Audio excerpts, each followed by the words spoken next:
mengandung zat gula yang tinggi yaitu antara 75 hingga 87%, glukosa sebanyak 55%, fruktosa 45%, lebih tinggi dari jumlah protein, minyak, dan beberapa vitamin, seperti vitamin A, B2, B12, dan sejumlah zat penting lain seperti kalsium, fosfor, potasium, dan sebagainya.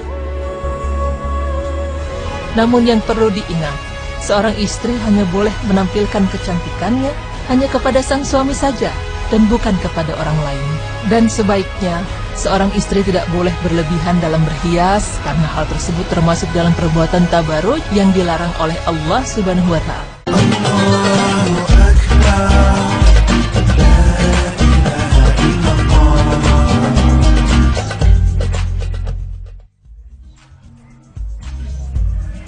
Assalamualaikum warahmatullahi wabarakatuh. Alhamdulillahirabbil alamin. Kita kembali lagi bersilaturahim di dalam program yang insya Allah selalu dinanti-nantikan.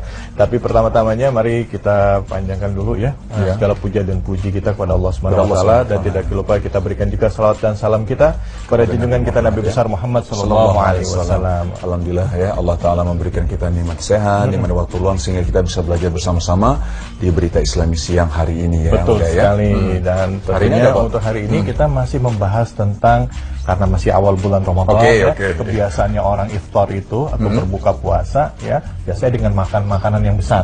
Ya, biasanya saya begitu jam 4, jam 5 ya, begitu wah enaknya makan apa nih, nasi padang atau makan es blewa ya kan? Atau mungkin es cendol. Lapar mata udah. Biasanya kalau ke pasar tuh belanja semuanya. Begitu sampai di meja makan, begitu azan, yang keminum berapa banyak, yang kemakan berapa banyak?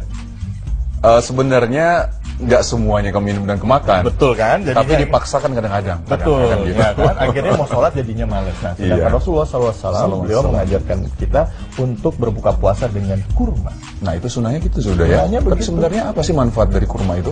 Itu dia, apa manfaatnya, sama-sama kita simak ya. Ini dia beritanya.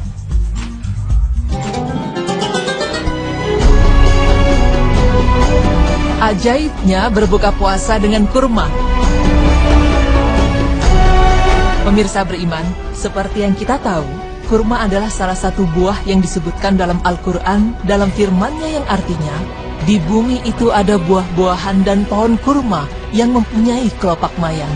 Quran Surah Ar-Rahman ayat 11. Dan sudah tidak asing lagi bagi kita, jika kurma akan menjadi makanan favorit saat Ramadan tiba.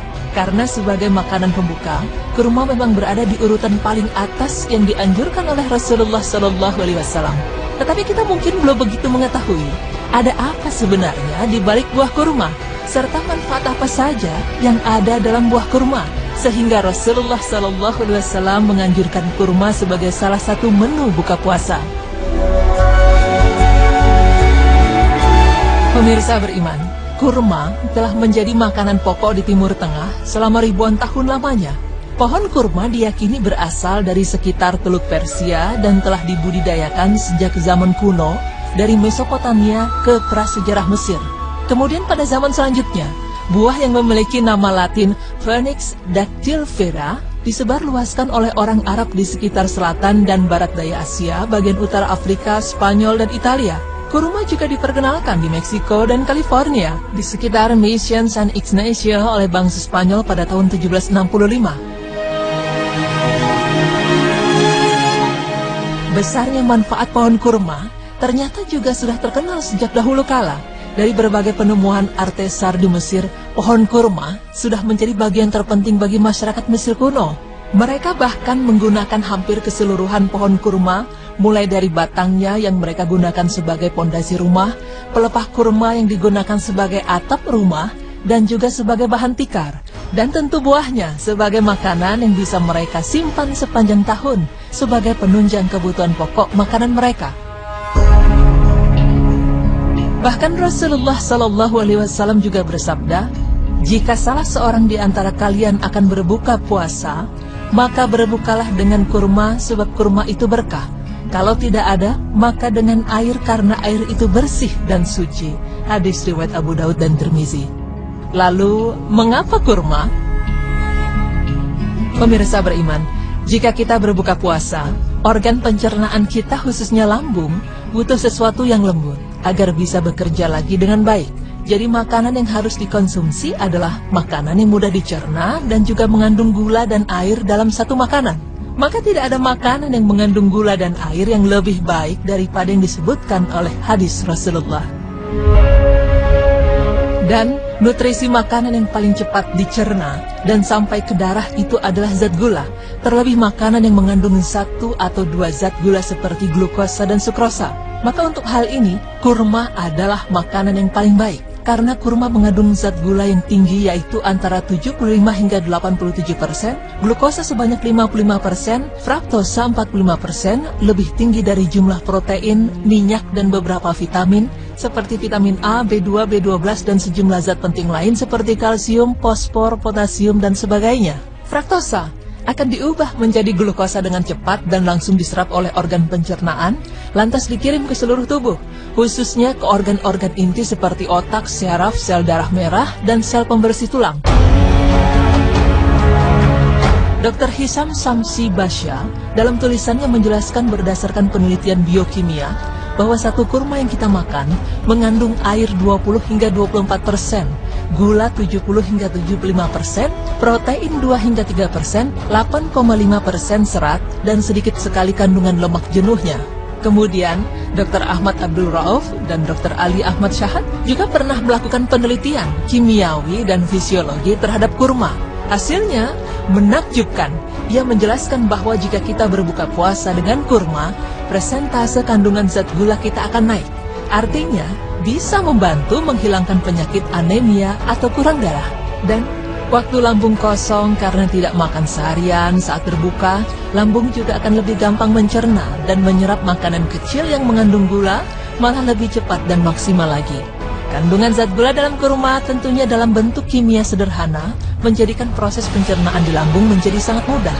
Karena 2/3 zat gula yang ada di dalam kurma bisa meningkatkan kadar gula dalam darah dalam waktu yang singkat. Masya Allah, seperti itulah kandungan yang terdapat dalam buah kurma yang ternyata sangat baik bagi tubuh kita. Maka tidak heran jika Rasulullah SAW menganjurkan kurma sebagai salah satu makanan pembuka puasa kita yang utama. Zat gula yang ada di dalam kurma bisa meningkatkan kadar gula dalam darah dalam waktu yang singkat. Masya Allah, seperti itulah kandungan yang terdapat dalam buah kurma yang ternyata sangat baik bagi tubuh kita. Maka tidak heran jika Rasulullah SAW menganjurkan kurma sebagai salah satu makanan pembuka puasa kita yang utama.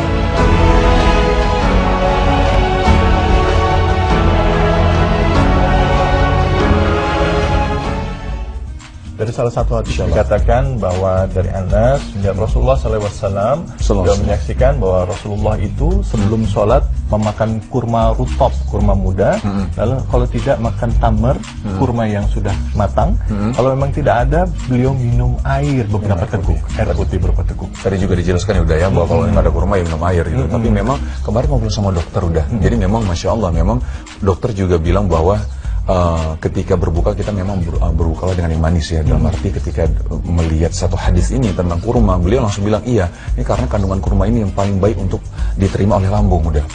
Jadi ketika makan dan termasuk minum air putih setelah kosong ya, setelah kita tidak makan seharian ya. Seharian waktu kita buka puasa, lalu beliau menganjurkan untuk itu dan beliau sangat tidak menganjurkan untuk makanan-makanan berat dulu. Coba kita praktekin. Gorengan. Nah, apalagi sambal kacang. Lontong pakai sambal kacang ya, itu bahaya. Itu setelah itu boleh mungkin udah. Maksudnya enak sih enak dulu. Ya.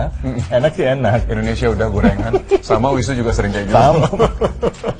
Tapi intinya apapun itu yang diperintahkan oleh Rasulullah SAW atau yang dianjurkan oleh Rasulullah SAW itu pasti ada hikmah dan ada kebaikan. Betul sekali. Ya? Lebih baik kita praktekkan dari sekarang. Ayo coba kalau belum biasa, ayo biasakan. Insya Allah pasti banyak faedahnya buat kita. Amin. Baik, setelah ini masih ada lagi berita menarik, khususnya buat orang tua yang ingin mendidik anaknya, bagaimana supaya anak-anak itu bisa lunak hatinya dan mau bersedekah dan peduli terhadap sesama. Pentingnya udah. Ya. Kita saksikan setelah yang satu ini ya. Tetap di Berita Islami Siang.